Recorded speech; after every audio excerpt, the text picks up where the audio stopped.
കോട്ടയം നഗരസഭയുടെ പ്രദേശത്ത് കോട്ടയം നഗരത്തിൻ്റെ ഏറ്റവും ഹൃദയഭാഗത്ത് സ്ഥിതി ചെയ്യുന്ന ചിൽഡ്രൻസ് പാർക്ക്, നമുക്കറിയാം ചിൽഡ്രൻസ് ലൈബ്രറിയോട് ചേർന്നുള്ള പാർക്കാണ്.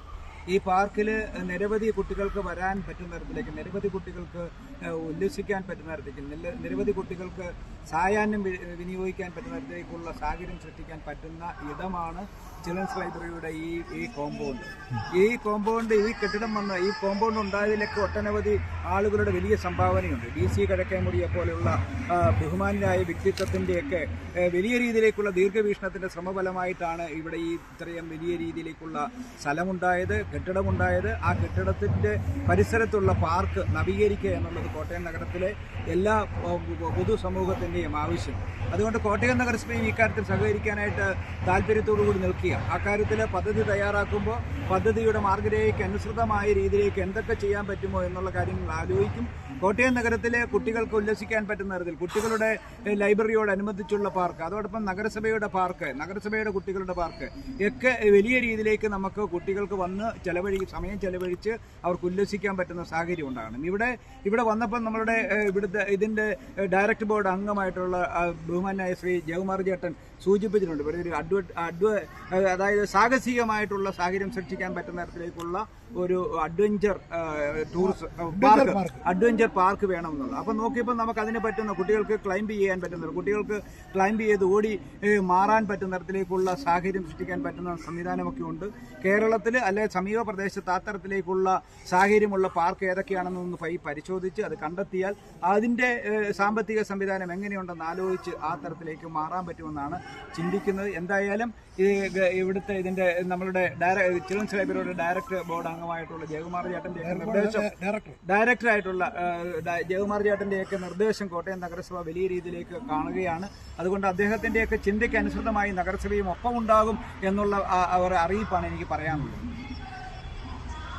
കുട്ടികളുടെ ലൈബ്രറി എന്ന് പറഞ്ഞാൽ 60 വർഷം പഴക്കമുള്ള ഒരു സ്ഥാപനമാണ്. അതിൻ്റെ കീഴിലുള്ള ഈ പാർക്ക് നവീകരിക്കുന്നതിന് കോട്ടയം നഗരസഭയുടെ സാമ്പത്തിക സഹായം, ഒരു പ്രോജക്റ്റ് കൊടുത്തു കഴിഞ്ഞാൽ അതിനുള്ള അനുമതി ലഭ്യമാക്കാമെന്ന് പറഞ്ഞ നഗരസഭയുടെ പുതിയ അധ്യക്ഷൻ സന്തോഷ് കുമാറിന് കോട്ടയം കുട്ടികളുടെ ലൈബ്രറിയുടെ പേരിലുള്ള എല്ലാ നന്ദിയും രേഖപ്പെടുന്നു. കോട്ടയം നഗരമധ്യത്തിൽ ഇത്രയും സ്ഥലം കുട്ടികൾക്ക് ഉല്ലസിക്കാനും വൈകുന്നേരങ്ങളിൽ രക്ഷകർത്താക്കൾക്ക് അവരോടൊപ്പം വന്ന് സായാഹ്നം ചെലവഴിക്കാനും ഒരു സ്ഥലമില്ല. അപ്പോൾ ഇതെങ്ങനെ പ്രയോജനപ്പെടുത്തണം എന്നതാണ്. നമ്മൾ പരമ്പരാഗത രീതിയിലുള്ള ഊഞ്ഞാലും സീസായിലൊക്കെ കയറാനൊന്നും കുട്ടികൾക്ക് താല്പര്യമില്ല. ഇവിടെ സൈക്കിൾ പോലും നമ്മൾ മേടിച്ച് വെച്ചിട്ട് കുട്ടികൾ ചവിട്ടുന്നില്ല. കുട്ടികൾ ചോദിക്കുന്നത് അവർക്ക് മോട്ടോർ കാറാണ് ചോദിക്കുന്നത്, ബാറ്ററിയിൽ പ്രവർത്തിക്കുന്ന കാറോ അതുപോലെയുള്ള സാധനങ്ങളൊക്കെയാണ് ചോദിക്കുന്നത്. അതിനൊക്കെ വലിയ എക്സ്പെൻസ് വരുന്നതുകൊണ്ട് നമുക്ക് കൊണ്ടുവരാൻ പറ്റുന്നില്ല. നമുക്ക് കുട്ടികളെ ആകർഷിക്കുന്ന രീതിയിൽ സാഹസികമായിട്ടുള്ള കുറേ ഐറ്റംസ്, കുറേ എക്യുപ്മെൻറ്റ്സ് ഇവിടെ കൊണ്ടുവരികയാണെങ്കിൽ കൂടുതൽ കുട്ടികൾ ഇവിടെ വരും. അതുപോലെ ഒരു വാട്ടർ തീം പാർക്ക്, വെള്ളത്തിലേക്ക് ഊർന്നിറങ്ങി വീഴാവുന്ന രീതിയിൽ നമുക്ക് കളിക്കാൻ പറ്റുന്ന രീതിയിലുള്ള കുറേ സംഭവങ്ങൾ, അതുപോലെ തന്നെ ഫൗണ്ടൻ ഒക്കെ ഇവിടെ കൊണ്ടുവരണമെന്ന് ആഗ്രഹമുണ്ട്. ഞാൻ നമ്മുടെ നഗരസഭ ചെയർമാനോട് നേരത്തെ ഒരു കാര്യം പറഞ്ഞു. നഗരസഭയുടെ പാർക്കിനോട് ചേർന്ന് മത്സ്യഫെഡിൻ്റെ ഒരു സ്ഥാപനമുണ്ടായിരുന്നു. അതായത് അലങ്കാര മത്സ്യങ്ങളെ ഒക്കെ പ്രദർശിപ്പിക്കുന്ന ഒരു സ്ഥാപനം. കഴിഞ്ഞ 2018 പ്രളയത്തിൽ അലങ്കാര മത്സ്യങ്ങളുടെ ആ സ്ഥാപനത്തിൽ വെള്ളം കയറി ഒത്തിരി പ്രശ്നമുണ്ടായി. അതിപ്പോൾ അടച്ചിട്ടിരിക്കുകയാണ്. ഞങ്ങൾക്കിവിടെ ആവശ്യത്തിന് സ്ഥലമുണ്ട്. അലങ്കാര മത്സ്യത്തിൻ്റെ ഒരു പ്രദർശനം കുട്ടികൾക്ക് കാണുന്നതിന് വേണ്ടി ഇങ്ങോട്ട് മാറ്റുന്നതിനുള്ള ഒരു സംവിധാനം നഗരസഭ കൂടി ഇടപെട്ട് കൊണ്ടുവരികയാണെങ്കിൽ വലിയ കാര്യമാണ്. കാരണം കുട്ടികൾ ഇവിടെ അത് കാണാൻ വേണ്ടി വരും. നമ്മുടെ ഇവിടെ ഇപ്പോഴാണ് കുട്ടികൾക്ക് വേണ്ടി നമ്മൾ തിയേറ്റർ സംവിധാനമുണ്ട്, പ്രൊജക്ടറുണ്ട്, ഒട്ടേറെ പരിപാടികൾ നടത്താൻ നമുക്ക് കഴിയുന്നുണ്ട്. നഗരസഭ കൂടി സഹകരിക്കുകയാണെങ്കിൽ കുട്ടികളുടെ പാർക്ക് കോട്ടയത്തെ കുട്ടികൾക്ക് അവരുടെ സായാഹ്നങ്ങൾ ചെലവഴിക്കുന്നതിനും ഉല്ലസിക്കുന്നതിനും ഒക്കെയുള്ള ഒരു സ്ഥാപനമാക്കി മാറ്റാം. നഗരസഭയുടെ പണ്ടി വേറൊരു സാധനമുണ്ട്, ഓപ്പൺ ജിം. ഇപ്പോൾ എല്ലായിടത്തും ഉള്ളതാണ്.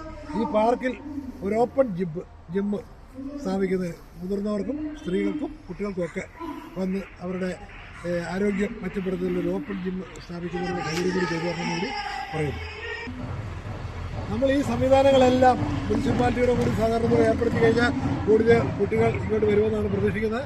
ഈ യുവാക്കൾക്ക് ഏറ്റവും താല്പര്യമുള്ള ഒരു കാര്യമാണ് ടർഫ്. ഇവർക്ക് ഇവിടെ അതിനുള്ള സംവിധാനമുണ്ട്. നമ്മളതിൻ്റെ മുതൽ മുടക്ക് ഒരു 20-25 ലക്ഷം രൂപയോളം അതിന് മുതൽ മുടക്ക് വരും.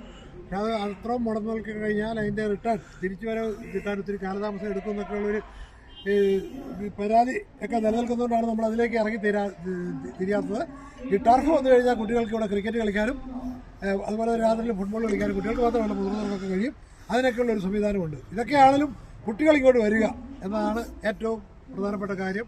കാരണം നമ്മളിവിടെ ഒരു 20 രൂപ മാത്രമേ ഉള്ളൂ മേടിക്കുന്നുള്ളൂ കുട്ടികൾക്ക് രക്ഷകർത്താക്കളുണ്ട്. അപ്പോൾ കൂടുതൽ കുട്ടികൾ വരിക, ഉല്ലസിക്കുക. കോട്ടയത്തെ ഒരു പാർക്ക്, കുട്ടികളുടെ മാത്രമായ പാർക്ക് ഏറ്റവും വലിയ രീതിയിൽ പുരോഗമിക്കാനുള്ള എല്ലാ സംവിധാനവും നഗരസഭ ഉണ്ടാക്കി തരുമെന്ന് പ്രതീക്ഷിക്കുന്നു.